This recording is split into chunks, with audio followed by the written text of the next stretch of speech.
Hey everybody, I'd like to give a shout out to Anonymous Guy 12 for the video idea and the topic. What I'm going to be talking about today is the teaching of social justice in our schools. So, what he told me about is things that we see. I've seen it on social media several times, these types of things, where you have people hanging up posters in our schools that say the problem with whiteness. You have teachers talking about white privilege. You have teachers bringing people up that are white and making them give speeches about how they have white privilege. And they talk about colorblind racism, which is basically you're racist if you ignore the racism. So I'm going to talk about all of that first, but I'm going to give an analogy here on racism. And I'm just going to handle the colorblind racism shit now. Let's look at racism as a pile of shit.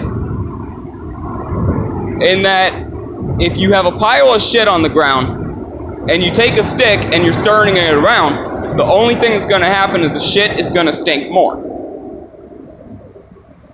Period. That's all I have to say about that. Now, as for white privilege, when you have people that are out here saying that a person is getting this privilege because they're white, it's essentially telling the person, you don't have to work, you don't have to do anything. You're going to get everything handed to you because you're white. Regardless of how hard anybody else works, you're white. And the fact that that's being said by our teachers, you're essentially telling people not to work. You're essentially telling people that anything they do is a waste of their time. When in all actuality, the laziness only creates more problems. It's going to cause people to not work. They're not going to get their things that they get from their white privilege. And they're going to become more racist. They're going to become more biased. When you're telling people these things, you're also telling them, by telling them they didn't work for anything they had, you're essentially taking away any person's accomplishment that they earned. And that's where I have a problem with it. Just because a person is white does not mean they got everything because they're white. It only creates anger and hatred from those people because they feel that they're being insulted, because they are. And I believe that that's racism in and of itself, and I believe that it's racist to tell a person you got this because you're white. As for blacks being pretty much targeted, people, when they have these speakers come up and they alienate those people, it's teaching that blacks are always the victim when they are not.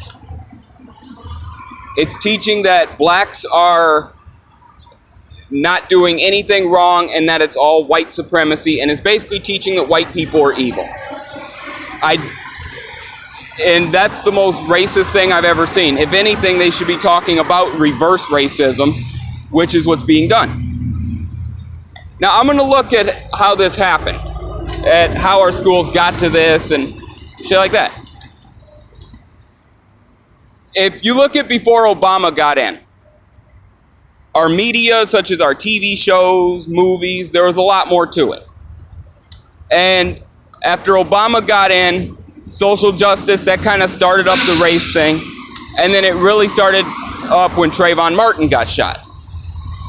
Regardless of that situation and what all happened with it, that's not the topic.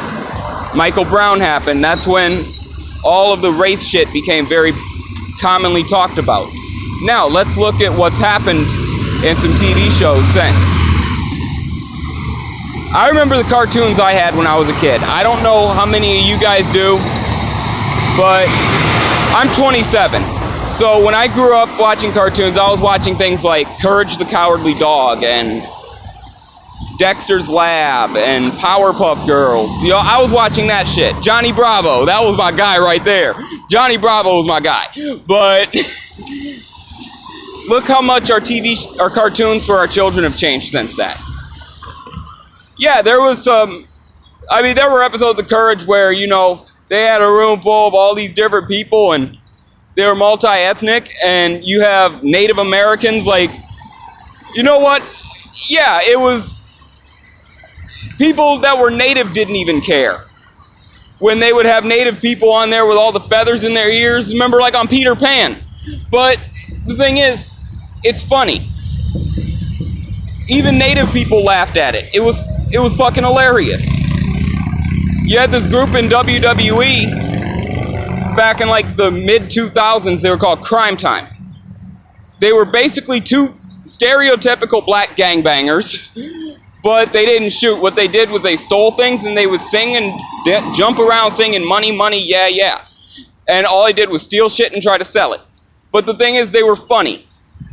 Another example, like in WWE, Eddie Guerrero. The guy was a stereotypical Mexican, stealing cars, driving around in lowriders, saying SA and all that shit. He was funny. His whole thing was he lies, he cheats, he steals. But it was hilarious. He was awesome. But you can't have that anymore.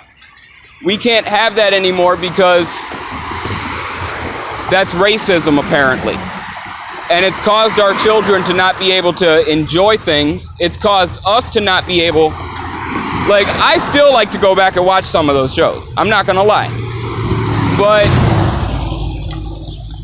it's hard if I ever had a child to show that to my child, because if my child goes and shows that to other people that he knows, those kids might start calling him racist and might hating him for those. And it's just sad that our country has gone down this road. It's sad that people just won't let things go. So with that being said, I'm out. Thank you again, Anonymous Guy 12. Everybody make sure to like, comment, share, subscribe. If you like my content, tell a friend. Peace.